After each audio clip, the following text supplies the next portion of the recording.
right sideline, into the end zone. Down. Excellent play, Desmond King. Knocked away by Hayward. Wide open is Hunter Henry.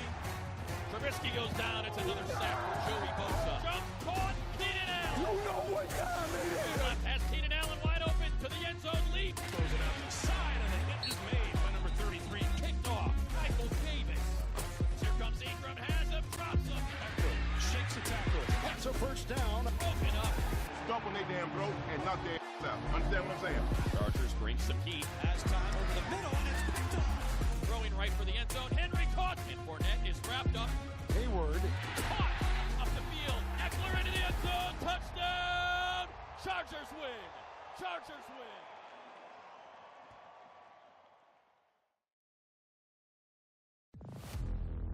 So our fans, let's work out now. Come on, let's go. If anybody got your back, I got your back. Yeah, you feel me? Everybody go crazy. Dominate. It's in our hands. Deep grab. What a catch by Mike Williams. One-handed grab. Are you kidding? Third down and goal. Wide open, an 84-yard touchdown. Carr is brought down by Ingram. 45-50. Touchdown, Charger. And that pass is broken up. Michael Davis moving, and he's going to be dropped. He's sacked. Joey Bosa throws it to Keenan Allen, wide open. Cuts back inside. 5. Touchdown, Charger. Pocket holds up. Fumble. And the Chargers recover. 37 yards. Great concentration by the veteran. Here's Carr is going to be brought down with a sack. And that ball is intercepted. They can't cover him. Still on his feet. Touchdown. That is intercepted. There it is. He is dropped. Scott is blocked. Leaping in.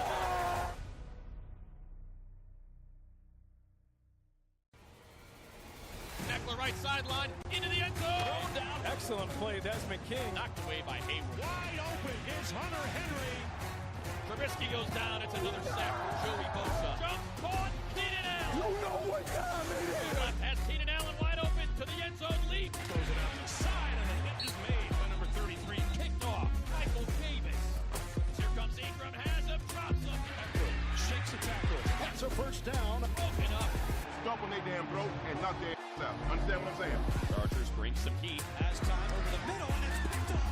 Throwing right for the end zone. Henry caught, and Fournette is wrapped up. Hayward. Caught up the field. Eckler into the end zone. Touchdown.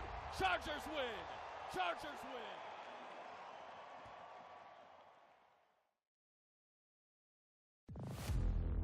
So our fans, let's work out now. Come on, let's go. If anybody got your back, I got your back. Yeah, you feel me? Everybody go crazy. Dominate. It's in our hands. Deep grab. What a catch by Mike Williams. One-handed grab. Are you kidding? Third down and goal. Wide open, an 84-yard touchdown. Carr is brought down by Ingram. 45-50. Touchdown, Charger. And that pass is broken up. Michael Davis moving, and he's going to be dropped. He's sacked. Joey Bosa throws it to Keenan Allen, wide open. Cuts back inside. 5. Touchdown, Charger. Pocket holds up. Fumble. And the Chargers recover. 37 yards. Great concentration by the veteran. Here's Carr is going to be brought down with a sack. And that ball is intercepted. They can't cover him. Still on his feet. Touchdown. That is intercepted. There it is. He is dropped. Scott is blocked. Leaping in.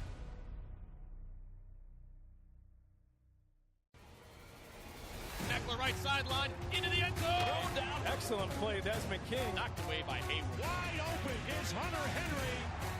Trubisky goes down. It's another sack for Joey Bosa. Jump, caught, Keenan Allen. You know what time it is. Run past Keenan Allen, wide open to the end zone, leap. Throws it out the side, and the hit is made by number 33. Kicked off, Michael Davis. Here comes Ingram, has him, drops him. Shakes the tackle. That's a first down. Broken up. Stop when they damn broke and knock their out. Understand what I'm saying? Chargers bring some heat. Has time over the middle, and it's picked up. Throwing right for the end zone. Henry caught, and Fournette is wrapped up. Hayward. Caught up the field. Eckler into the end zone. Touchdown. Chargers win. Chargers win.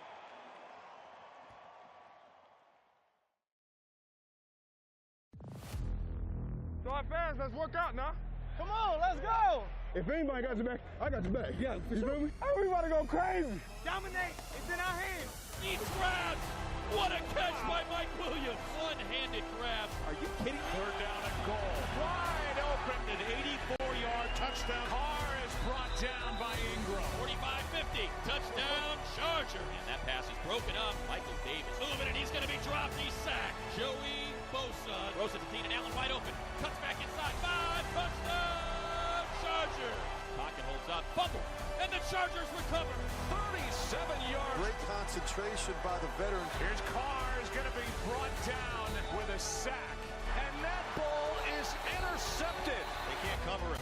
Still on his feet. Touchdown. That is intercepted. There it is. He is dropped. Scott is blocked.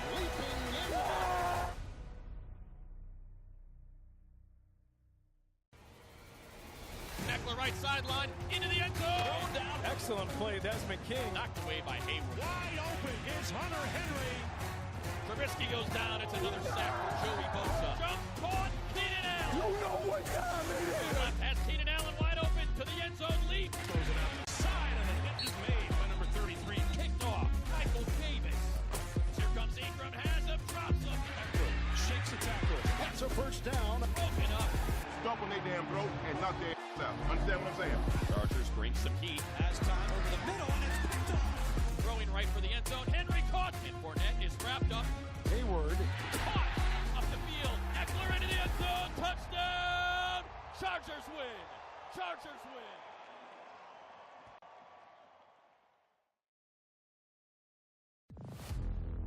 So our fans, let's work out now. Come on, let's go. If anybody got your back, I got your back. Yeah, you feel me? Hey, we about to go crazy. Dominate. It's in our hands. He's grabbed. What a catch by Mike Williams. One-handed grab. Are you kidding? Third down and goal. Wide open, an 84-yard touchdown. Carr is brought down by Ingram. 45-50. Touchdown, Charger. And that pass is broken up. Michael Davis moving, and he's going to be dropped. He's sacked. Joey Bosa throws it to Keenan, Allen wide open. Cuts back inside. 5, touchdown, Charger. Pocket holds up. Fumble. And the Chargers recover. 37 yards. Great concentration by the veteran. Here's Carr is going to be brought down with a sack. And that ball is intercepted. They can't cover him. Still on his feet. Touchdown. That is intercepted. There it is. He is dropped. Scott is blocked.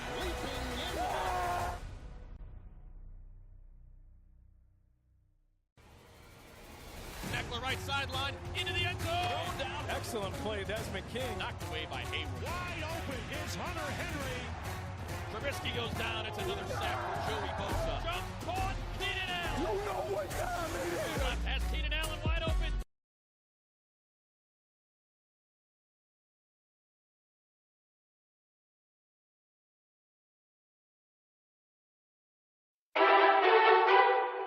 We got a chance right now to do something special.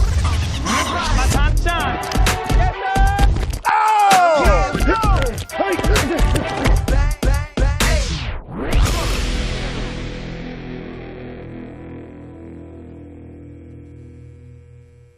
Welcome to Hard Knocks Post-Show Live, powered by Pechanga Resort Casino. I'm Kirsten Watson. That's Matt Money Smith. And we've got, for the entire show, Dave Dameshek. Welcome Look at that to face. the party. All the way over. You see that? Yeah, look at that. After decades of watching Brady Bunch reruns, I still can't get the cubes in which direction they're pointed. Either way, what a pleasure to join you guys. Thanks for having me. I got my booze on hand. Right there. Nice, Oh, good. I was about to Here. say. It's There we bolts go. after I'm going to dark. pop it clean and get a little beard going there. Oh, yeah, look at that. I'm pouring it fresh. Oh, isn't that beautiful? Nice. Perfect. Yeah. This is embarrassing that I have a head twice the size of Matt Money Smith's, but I guess that Back makes off sense. your camera. Well, I don't do. do I have that. a pebble head. I have an absolute Well, that's better. pebble head. I think you made a good call there, Money. This is better for the audience. The further There we away go. I can get. Perfect. There we I go. like We're the good. holding on to the mic, too. It's like you're very Yeah. in the zone. You're ready. You know who does that? Is Ralph Lawler, the longtime broadcaster of the LA Clippers. If you ever met Ralph when you shook his hand, his right tricep is like the size of a horse's freaking hoof because he would hold that mic the entire game and call play-by-play for 3 freaking hours. It was unreal. For like 50 years he did it that way.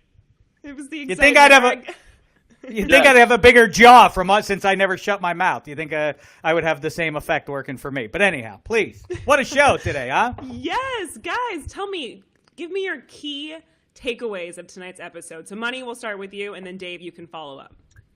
Well, there's so much. I don't want to steal anything, but I guess for me, it's just as someone who's been around Coach McGagan as much as I have, the wide receiver coach, he's a star. And I have had the great pleasure of sitting and eating, or snacking, as our guest is going to join us to share some of the finer points of what it's like to be in a football organization and sit at a table with Daniel Jeremiah and Coach McGagan while they talk football shop. And it was awesome. Just being able to sit and listen. He is one of the best wide receiver coaches in the league. You listen to the way he evaluates talent, what he wants from his receivers, how much he cares about his guys, and I think you saw that in tonight's episode. Yeah, I mean, I'll tell you, that really did jump out to me, Money. A lot of football guys talk that kind of talk, but there's something genuine. There was something authentic about the way he did it versus it sounding like a string of words put together. And I'm fascinated, once again, that Tyrod Taylor, 2 years later, after the Cleveland Browns experience and starting under center for that team and then giving way to Baker Mayfield, finds himself in pretty much the exact same spot on the left coast here in football America. So I can't wait to hear from Coach Ryan on what sort of counsel he may have provided to Anthony Lynn and company on how to manage such a thing. Now, you guys both brought up the opening scene. So in that scene, I counted Coach McGagan cursing about 13 times. But in total of the episode, I want you guys to guess, how many times do you think the Chargers cursed throughout this episode? Because they were on this today. So Money, yeah, a lot of F-bombs. You know what? I'll go. You said 13 in the opening scene, so there were really just kind of two scenes that really had a lot. I guess I'll go 20. How about 28? 28 curses. Okay. As an organization, we're talking about here. We're not identifying one person, right? Melvin Ingram did a nice job in the recording booth there. I don't think he populated too. I'm gonna go one over Money. I think that's the Price's right way of doing things. Just go one above the guy who went right in front of you. What a jerk. Well, then you would have won. The number was 41. 41. So that's only in tonight's episode. You know why that's important? Right here. That's why. You know what that is, Dave? That's Monkey Knife Fight. That's our friends at Monkey Knife Fight. And what they're doing, they're at the fastest growing daily fantasy sports site in the world, is they donate $100 for every cuss that we see by the Chargers on Hard Knocks. 78 swears means $100 times 78, $7,800 to the Chargers Impact Fund. You can support Monkey Knife Fight by visiting monkeyknifefight.com and get a free $5 game just for signing up. And you see, that's the virtual swear jar there, but I got the real one right here. Look at this thing with all that cash in it from our friends at monkeyknifefight.com. Yeah. I feel like we have to give a special thanks to Coach McGagan for really upping the stakes today. Yeah, right. I think you could really kill two birds with one stone. That you can tell the coaching staff was trying to draw Justin Herbert out a little bit more, be more vocal. Potty words. That's the way to go. 4-letter bombs. Come on, Justin Herbert. That'll bring you out of your shell and put some money in that jar. Absolutely. Well, guys, this brings us to our upcoming guest. He was known, he likes to be himself, let loose. He was on Hard Knocks a couple years back. So I want to show you guys this video to tease in who our next special guest will be.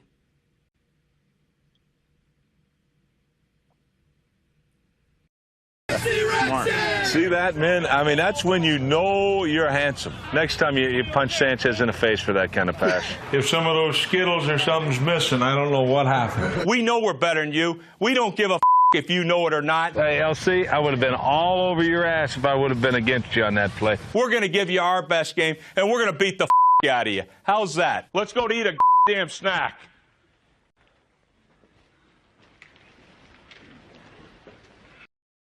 Ryan, welcome to the show. Yeah, there we go. There we go. It's good to be here. Well, we are very happy. That brings back some, some good memories.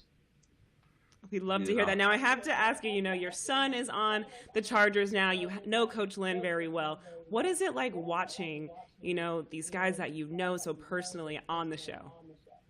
Yeah, it's funny. I never watched any of our episodes. The GM, whatever they handle, I'm like, whatever, it's good. And my wife never watched any of ours. But when our son's on there potentially, then, we're going to watch him like crazy. But, yeah, it's kind of neat. I think it's great for the Chargers because the whole country gets to see how good a coach Anthony Lynn is and the kind of person he is. And, like, this is the real deal. He ain't no phony, one-hit wonder type guy, little wimpy guy. He's legit. Like, this is a man. Now, he won 2 Super Bowls as a player, and then he became a heck of a football coach. Great coach. I was lucky to be around Anthony for 8 years, and now he's running his own show, and you could see how, like, his team's going to play with his kind of personality, and they're going to be physical. That's what he wants. He wants a physical football team and a passionate team. And when you talk about Coach Phil, I call him Bone Crusher, by the way, because he looks like that MMA fighter, that Bone Crusher Smith or whatever. But it's a great call. I love him. He's the same way. He hired passionate guys that love the game, guys that can teach it. And some coaches that are similar to him. And that's why I think they have a heck of a chance, obviously in the future. But, the future is just a whole string of now, so why not right now? Coach, would love to know, because it is such a unique season to be coaching and trying to get your guys ready for week 1. Is there a particular, it sounds stupid saying it, but drill, is there something you would really want to make sure you did a lot of in practice to try to get your guys ready without any preseason and with the way this whole thing has laid out so far? You're going to have to take some of these guys to the ground. So you're going to have some scrimmages coming up, and that's the only way. If not, you're not going to tackle a soul. So you're going to have some live drills coming up, and you're going to have some scrimmages.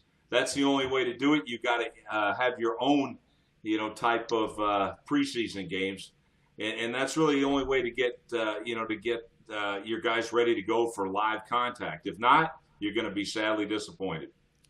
Do you suppose, Coach, that we're going to see Tyrod Taylor maybe make it through the whole season as the starter? Because like Money touches on and like you talk about, this is a bizarro year in pro football. Should all football fans temper expectations for rookies, especially given the oddball last 6 months we've gone through here? Set of circumstances, but with that being said, you don't take a guy in the top 10, in the top 6 or whatever he was, 6 overall pick, and, you're not going to play him. The only way that's going to happen is if this team is lights out and they're in a chance to make a big run for it. I hope we don't get to see him, but I'll be honest with you, I think the kid's too talented to just sit on the bench for the whole season. Would love to know, Coach, just in terms of, you mentioned it with Coach McGaghan, old Bone Crusher Smith there, and how important, it's something we don't hear about a lot, right? When you're talking about the best wide receivers, you're talking about size and winning the 50-50 balls. Who's the best route runner? Who's got the best top-end speed? But how important, when you were coaching, was blocking as a wide receiver? Because, man, we get to see Keenan Allen week in and week out, and I don't think there's a better one in the league than him out there.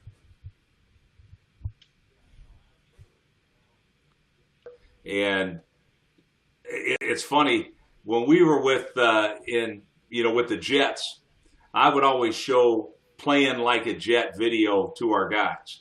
I wouldn't show, we had Braylon Edwards, we had different guys. I wouldn't show just great catches. I may, but I'm going to show blocks, guys giving extra effort. And that's what we did. And that's exactly what Anthony Lynn's looking for. You can't be successful in a run game if your wideouts won't block. And that's what, Coach Phil was talking about and, harping on. That's what Anthony's going to harp on. So, to me, your running game's going to be mediocre at best if you can't get your wideouts blocking downfield. Rex, I want to bring up this clip. So this was the clip of the week, someone you will know pretty well. So let's play this clip and then we'll follow up on it.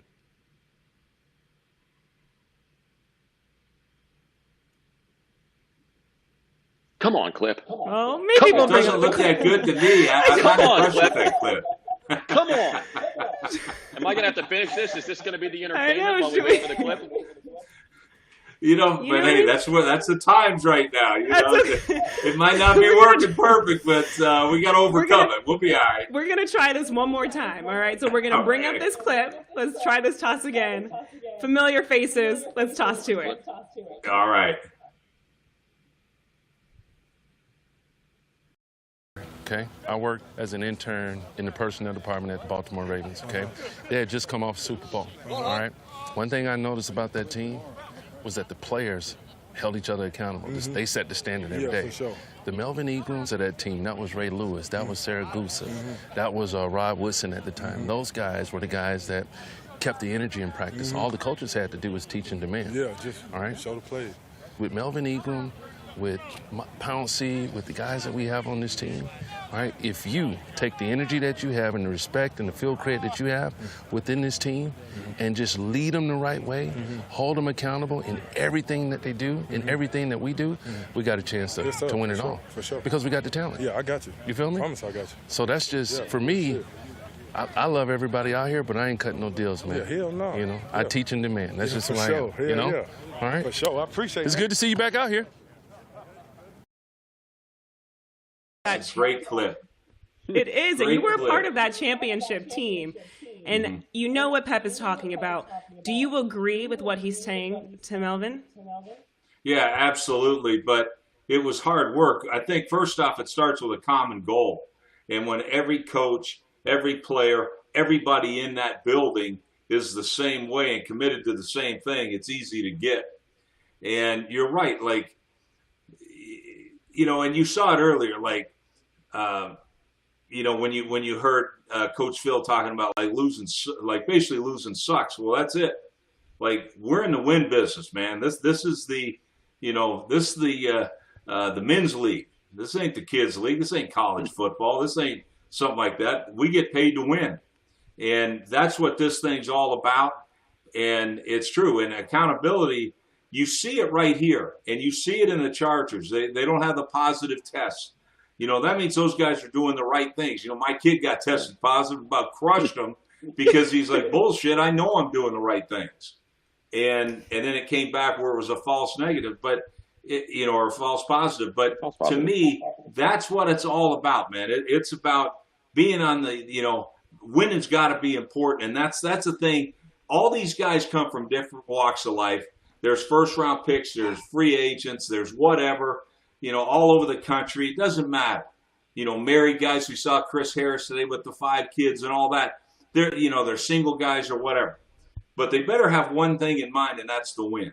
And I think if they do, this team's going to surprise the hell out of some people this season, in my opinion. I like the skill position guys that these Chargers have quite a bit, and I won't compare them to the Ravens that won that Super Bowl at the turn of the millennium.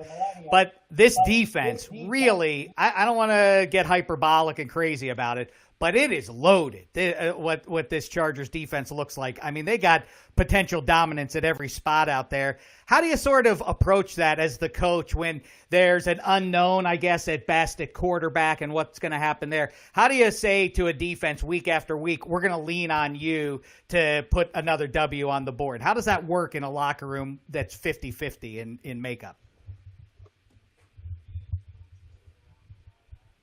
I'm probably good to answer this. But to me, when you look at it, even that the year we won at 2000 with that Ravens, that defense was once in a lifetime, once in a generation type defense. All right, this defense is good, but it's not great. What keeps them from being great is they don't turn the ball over. They need to get takeaways. That's what they need to do. They got to get people off the field on third down. There's many ways of winning games. And part of it's not just say, hey, we're pretty good total yardage, or we're pretty good against points. We need to create points ourselves. And I think you're right, though, when you look at the talent this defense has. Melvin Ingram, Joey Bosa. You know, you pick up Linville Joseph, the nose tackle from Minnesota. The kid out of Oklahoma is a legit stud, and Derwin James is as good as it gets. Chris Harris, one of the best slot corners I can remember in the league. You know, so to me, you've got all these star players. Now they got to realize, hey, guys, it's not just situational and make them punt or whatever. We got to do more. You know, let's get the ball back to, you know, to our offense as fast as we can. And whether it's 3 and outs with Ks or takeaways. And that's what this defense, they can go from being really good to being great if they do those things. I think they have the ability to do it. The coaches have been there. All the players have been there. But now it's got to be like, we got to be special. How are we going to be special? We got to create turnovers. Coach, you said the name Derwin James there, and we got to see it his rookie season. I mean, a guy that was an all-pro his first year. You were around. I mean, when you start a conversation about the greatest defensive backs of all time, I mean, Rod Woodson, if he's not the first name, he's darn near close to it. What do you see when you watch Derwin, and why does someone like Chris Harris, who was part of that no-fly zone, say, I've never been around anybody like this before? And it was like, first off, I'm like, you know he's a stud. When you don't want your son to play against him, that's when you know he's a damn good player. But the other thing I saw this kid. I actually did a spring game from them, and I saw him. I thought he's the best player in the country. The Jamal Adams kid came out of LSU the same time. I thought Derwin was every bit the player he was. And then he gets hurt. But I come back in a spring, and I'm doing the Florida State spring game. You know, I was doing like a, color commentating or whatever it was. But this kid was ridiculous. He's sacking the quarterback, knocking people out. He's doing, you name it, intercepting balls. And he was absolutely amazing. And when he came out, he was my favorite player. And so it's on what do you think? Who's the best defensive player in the country? Best defensive player in the country was Derwin James. And so to me, when the Chargers got him, it was like, are you kidding me? Like, they fell into this cat. So to me, it was great. And then all he does is make All-Pro his first year as a rookie. Like, that's pretty hard to do, but certainly he earned it. And for my money, man, I'd rather watch him than any safety in the league. I love that. Well, we've got to bring in some fan questions of the week. We'll bring these up. These are presented by Pechanga Resort Casino. In case you guys didn't know, Pechanga is now open. It's safe for us to go hang out, gamble a little. And it's visit PechangaResortCasino.com. Darn right. And let's bring up these questions. Or maybe there we go. So, Rex, what Chargers player do you like most? I like Derwin. I figured. I don't think there's any question about that. And then, but I say, like, there's really, it's hard to, you've got to say if one guy. But I'm looking at Keenan Allen. He's, to me, number one, we could never cover him. So when I played against him, we could never cover him. You read the 40 time, we ought to be able to run with him. Bull stuff. You can fudge like that one cat. That all works. Drives me crazy. It's way worse than the other word. But anyway, you can't cover him with one. You can't cover him with two. So to me, that's my favorite guy on offense. And then we got Pouncey. I went against him for many years. Had a lot of battles with him. I really enjoyed that guy. And then it's impossible not to like Joey Bosa just because, look, Joey's a little different. I've talked to him, I tried to talk to Joey. Couldn't talk to him. I don't know. But he's one hell of a football player. And just to make you feel comfortable, Coach, real quick, I just want to say it. Shit, Coach, you can curse, man. This is the internet. We can do whatever the hell we want. So get and after bolts after dark. Exactly. Don't feel uncomfortable. There we go. Work now yourself the second right. You got to question. make ready for TV, right? You got to make sure you're ready for TV. Yeah, you can't cross over. If you're don't say turd either, by the way. Don't let a turd slip out. You don't want to do that. Man, I apologize and everything. I'm still getting ripped for that one. Right? Oh, man. It's okay. Well, tell us, Coach, what is the funniest Anthony Lynn story that you have that you can share with us? Oh, I can't. What you can share with you guys, because believe me, there's plenty. But I will say this. This was my partner, and we did so many things together, but I would have everybody over, like, for the holidays or something. So whoever, if the families weren't there or whatever, I would have all, the coaches, basically the leftovers, if you will. They'd always come to my house, and we'd always play a game. It's kind of, we call it washers. And so there's 3 holes, and, you throw them in. But our thing was this, we had to make up some rules. Yeah, the thing goes to 21, but, if you get 3 of a kind, the other team has to chug a beer. If you get, 1 hole, a 3 hole, a 5 hole, you got to chug a beer. There's a lot of things like that to go into it. But he was my partner, and believe me, nobody wants anything from us right there. He had his own style, his own technique. We called him the crouching tiger. He'd get down there, but, man, we had a million stories with him. But this dude, I'm going to tell you right now, he's the genuine deal. And tough as hell. And when you went in, like, there's guys that can coach, hey, I can coach any slappy. So if you get any guy out the street, he can coach these college kids, he can coach whoever. That's easy to coach those guys. Sometimes it's harder to coach the great player. Well, Anthony can coach all of them. He can coach the free agent. He can coach the Pro Bowlers. He can coach them all. And because he's the genuine deal, and those players, you can't BS a player, an NFL player. These guys see the real deal, and they saw it. They see it in Anthony Lynn. They saw it in Coach Phil today, and many of the other coaches that team has. Well, Rex, thank you so much for joining us. It's always a pleasure Cheers. to have you. Appreciate it. Cheers. I feel like we maybe should finish with the drinking game or something so we can keep up with Yeah, absolutely. I'm going to go pound a couple of beers and have a snack. Go. So you guys be good. What? Are you going to go have a goddamn snack? Exactly. I think I might go do it. There we go. All right, enjoy it. Thanks so much. All right. Appreciate it. Take Thanks, care. Coach.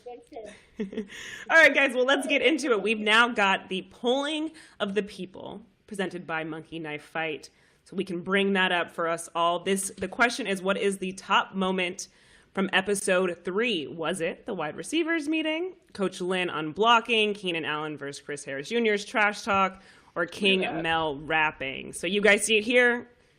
The viewers said that it was Keenan Allen and Chris Harris Jr., but what do you both think? So, Money, you go first, and then Dave, you can jump in. Yeah, you know what? That surprises me. I do think that's the best because if you're a true Charger fan, I think you know what that history is. And going into all of those Bronco games, and man, as someone who called 6 of them, holy crap, it was a nightmare for Phillip Rivers. There was an interception in every single game.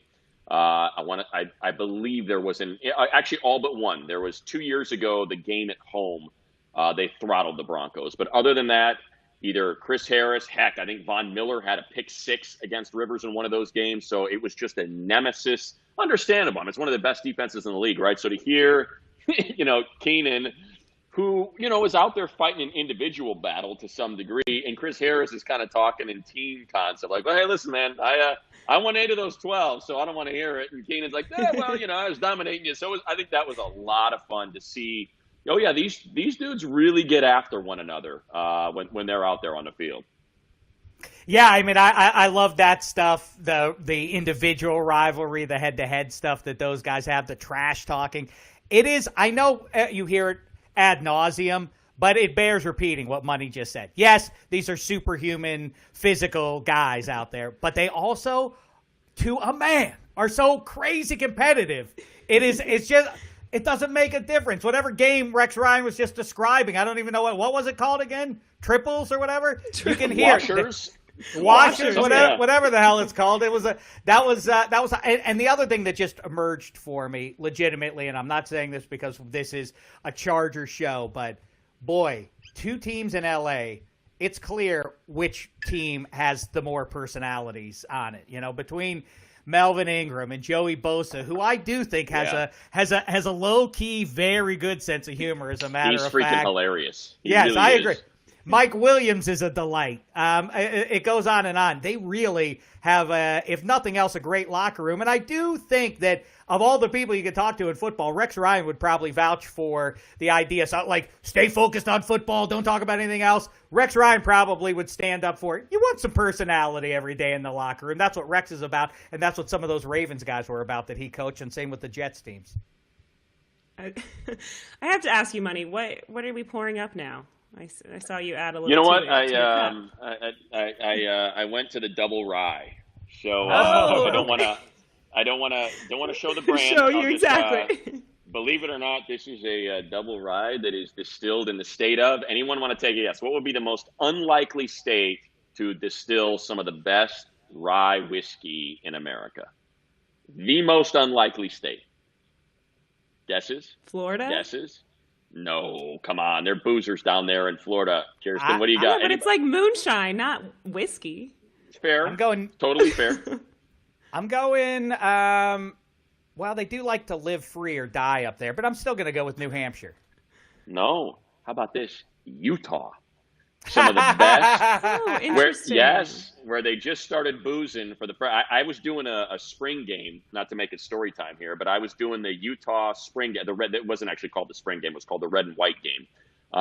Where I saw, and they did an alumni game after the red and white game, and Scott Mitchell came out, and I swear to God, it looked like a bowling ball with legs and arms. He must have weighed 400 pounds when he got, and then he gets out there and he's running around and slinging it all over the place. It was unreal, but that's beside the point. I did not know that Utah had opened up for booze because I was so used to having to buy the card, and then you'd go to the liquor joint and they would pour you a drink that was about like the size of my fingernail is what they would pour you. And Glenn Parker, who I was doing the game with, he sends me a text. He's like, "Oh no, Utah's open, brother." And that's when I found this particular brand of whiskey, and that's Oh, there you go. Look at that. Once you get once you get him 3 fingers worth of rye in there, Daddy's going to bed in about 20 minutes. There we go. All right, let's wrap this up. But before we go, I do want to ask you guys, favorite moment of the Rex Ryan, having him. What stuck out to you? Well, for me, it is certainly it is the banner moment in the history of Hard Knocks.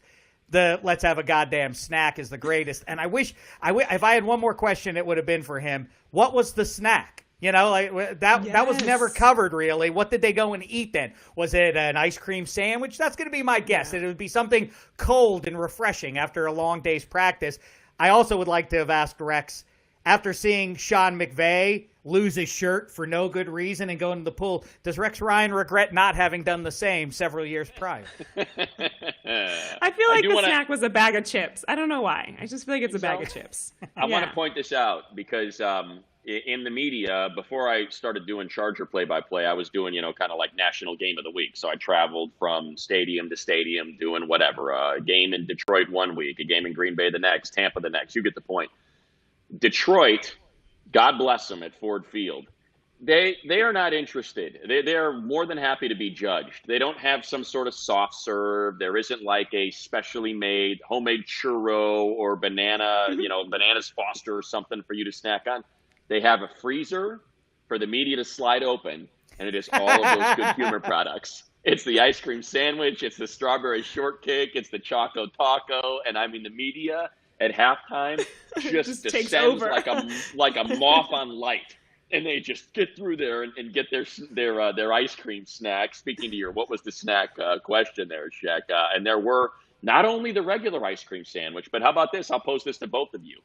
Given the option, do you grab the standard ice cream sandwich, or do you grab the Neapolitan with the chocolate, strawberry, and vanilla ice cream in an ice cream sandwich?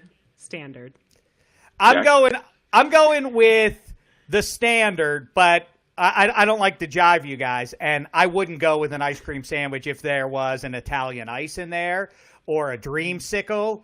Which is the dreamsicle or creamsicle? I think creamsicle's orange with the white in the inside, right? But I think it's a brand of creamsicle is the dreamsicle. Oh, is that it? I want to say that might be like the dairy. I think that's the Dairy Queen creamsicle is called the dreamsicle. I do like an ice cream sandwich. I would like a nice, especially after a hot day in the August sun of running into large people on purpose. I think an ice cream sandwich would be okay. The most overrated of all frozen treats, though, the Rocket Pop. Oh, the Bomb Pop? The red, white, and blue? The Bomb Pop, yeah, the red, white, and blue. Yeah. You know what? It's patriotic, but it doesn't taste flavor. good.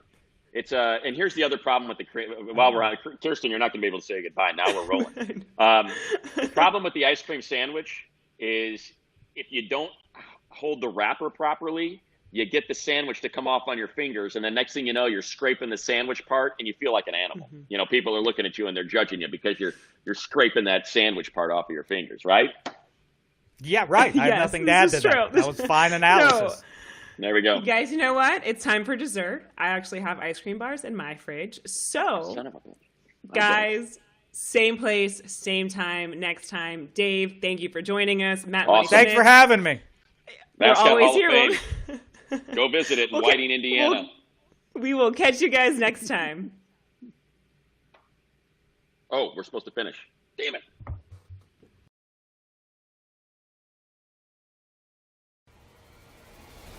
right sideline, into the end zone. Down. Excellent play, Desmond King. Knocked away by Hayward. Wide open is Hunter Henry. Trubisky goes down. It's another sack for Joey Bosa. Jump caught. Keenan Allen. You know what time it is. Has Keenan Allen wide open to the end zone lead. Throws it out the side, and the hit is made by number 33. Kicked off. Michael Davis. Here comes Ingram. Has him. Drops him. Shakes the tackle. That's a first down. Broken up. Stomp on their damn throat and knock their ass out. Understand what I'm saying?